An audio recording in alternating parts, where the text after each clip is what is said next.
A greve recente na Alemanha mostra como os sindicatos de funcionários públicos têm enorme poder de barganha e conseguem paralisar vários setores essenciais aos cidadãos. Realmente, lá também falta concorrência. Este é o Visão Libertária. Este artigo foi sugerido e escrito por historiador libertário, revisado por Coreia Conká e narrado por Rafael Dufrayer. Várias cidades da Alemanha ficaram paradas no dia 27 de março. Uma greve de grandes proporções paralisou o transporte de ônibus, trens e aviões. Esta é a maior greve no país em 3 décadas e já está produzindo impactos negativos. A pressão por salários que foram fortemente atingidos pela inflação é o principal tema dos manifestantes. Assim, 2 dos mais importantes sindicatos do país, o Sindicato dos Ferroviários e o do Setor Público Alemão, convocaram a greve que mostrou enorme poder de mobilização em diversos municípios. Os 2 sindicatos somam mais de 2 milhões de membros e planejaram essa greve para coincidir com o início da 3ª rodada de negociações salariais. Os sindicalistas exigem aumentos de pelo menos 10,5% nos salários, haja visto que a inflação no país alcançou uma alta histórica. Como sempre falamos no canal, a inflação é um imposto invisível que acaba diminuindo o poder de compra da moeda, tornando todos os produtos e serviços mais caros no mercado. Apesar disso, é improvável que as exigências sejam atendidas. Nas rodadas de negociações anteriores, os sindicalistas pediam aumentos de 5% e pagamentos de bônus únicos, que foram negados, gerando enorme insatisfação. Para se ter uma dimensão das consequências dessa greve, o tráfego de longa distância nas ferrovias alemãs está quase interrompido completamente, chegando a afetar países vizinhos.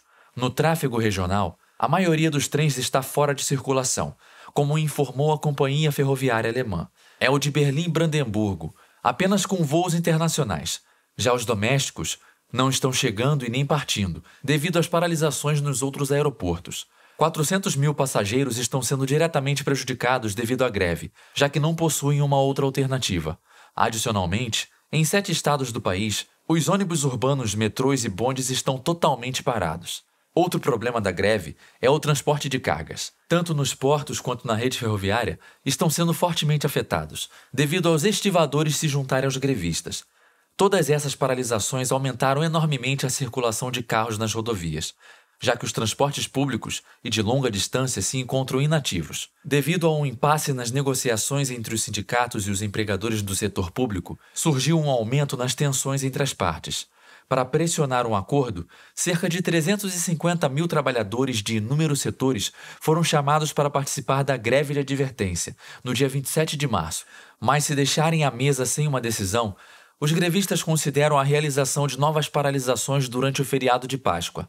O Deutsche Bahn criou a paralisação, afirmando que afetaria milhões de passageiros e empresas que dependem do transporte ferroviário, além do meio ambiente e do clima. De toda forma, independente dos resultados dos acordos, esse episódio nos revela um enorme poder dos sindicatos no país.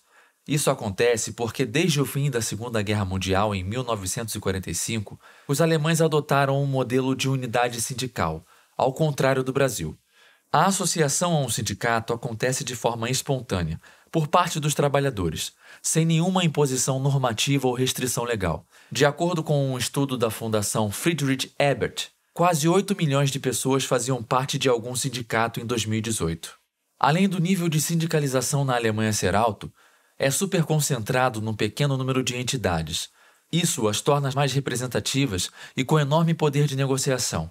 Assim, o sindicato reúne trabalhadores de mais de 1.000 profissões, sendo o segundo maior sindicato do país em número de filiados. Foi graças a isso que essas greves gerais conseguem acontecer e paralisar vários setores.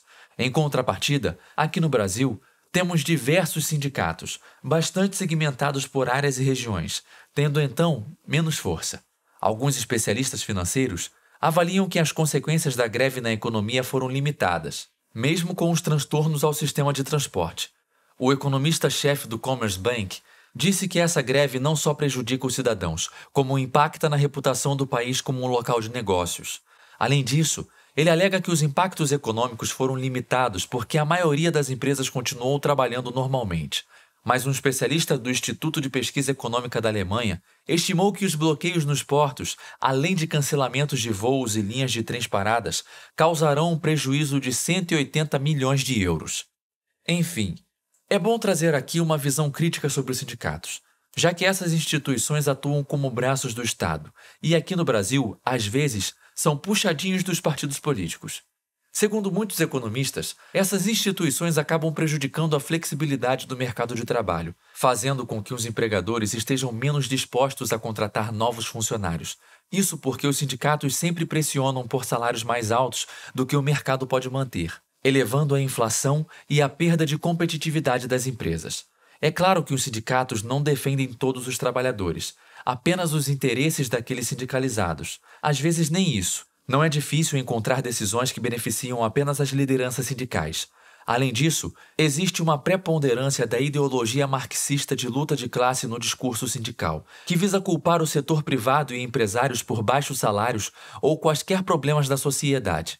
A narrativa, portanto, é sempre coletivista e socialista, e sacraliza a ideia de governo paternalista e intervencionista como se ele fosse algo impossível de ser criticado. Já os sindicatos do setor público trabalham como monopólios, e suas greves acabam tendo um efeito negativo na sociedade. Por exemplo, quando empregados de uma empresa privada entram em greve, os consumidores podem escolher ir comprar em outro lugar. Além disso, a administração da organização é livre para contratar substitutos, e isso fica mais fácil em países com poucas burocracias e leis trabalhistas. No final, o cliente não é tão prejudicado pela greve e pode continuar tendo acesso a serviços e produtos normalmente. No entanto, quando professores de escolas ou universidades públicas, ou motoristas de ônibus municipais e até policiais entram em greve, as pessoas que dependem desses serviços ficam no prejuízo. Cabe mencionar que contratar empregados substitutos no setor público para esses grevistas, geralmente, é inviável devido ao custo. Isso sem citar as massivas regulações no setor que tornam a demissão e posterior substituição algo inviável. É por isso que a greve feita por funcionários públicos tem efeito de paralisar completamente a indústria ou setor em que trabalham. Isso apenas concentra um enorme poder de barganha aos sindicatos, já que essas paralisações podem de fato diminuir a popularidade do político no poder, devido à insatisfação popular. É por isso que os governos tendem a se curvar às vontades dos sindicatos, mesmo que isso signifique aumentar as despesas governamentais com os salários desses funcionários públicos. No fim, o aumento concedido a eles, devido às pressões sindicais e greves, serão pagos pela grande parcela da população que trabalha no setor privado. Nós, libertários, não somos contra a existência desses sindicatos, desde que eles se organizem e atuem num ambiente livre de coação e sem intervenção governamental, no qual todos os trabalhadores se associem de forma voluntária, sem pagar taxas obrigatórias. Por fim, num ambiente de competição, os grupos sindicais não teriam tanto poder de barganha, já que, como mencionamos, nas empresas privadas eles teriam prejuízo se não trabalhassem e também não teriam emprego garantido. Obrigado por sua audiência. Se você gostou desse vídeo, clique no ícone de curtir abaixo e compartilhe o vídeo em sua rede social. Se você deseja ser notificado de outros vídeos, clique em se inscrever e depois no ícone de campainha. Um abraço e até a próxima.